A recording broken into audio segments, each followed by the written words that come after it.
Hey everybody, have you ever seen pictures or heard stories of cabinets that have fallen off the wall? Well, even if you haven't, you can probably imagine this is something you'd like to avoid. This is usually due to not using the correct tools. Today we're going to make sure that it doesn't happen to you. We're going to discuss the correct screws and nails to use when installing your cabinets.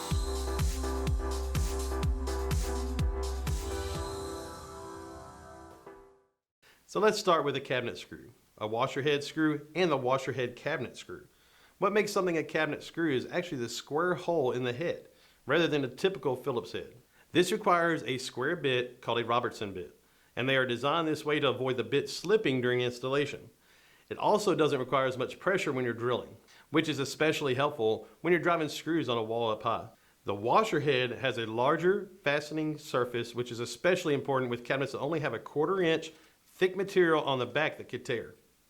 I've always used a 2.5 inch square head screw, but as long as the screw is long enough to grab the studs, use your preference. Look for a screw that has a corrosion resistant finish, an aggressive wood cutting thread shape, and an extremely sharp split tip that makes it easy to start.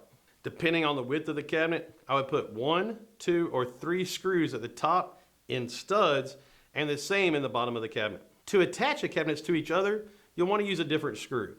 Use a number 8, 2.25 inch long trim head screw with a fine thread suited for hardwood. I usually would pre-drill my holes using a countersink bit so the head of the screw rests slightly under the surface rather than on the top.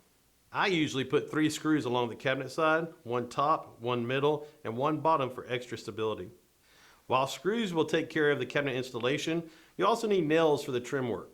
Due to the tedious nature of the trim work, you're going to want to use a nail gun. For all my jobs, I use a 23 gauge pin nailer for attaching glued on moldings and small materials that have a high probability of splitting. There is no head on these nails, so it's easy to hide the tiny holes that are created. It's my favorite tool that I always keep with me.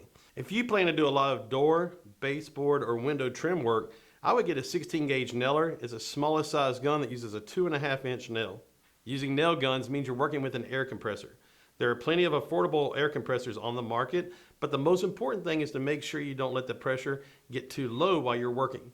If so, the nails won't go all the way in, which can be frustrating when doing tedious trim work. Remember, if you're not quite sure if you have secured your cabinets properly, there's nothing wrong with reaching out to a professional just to have them take a look.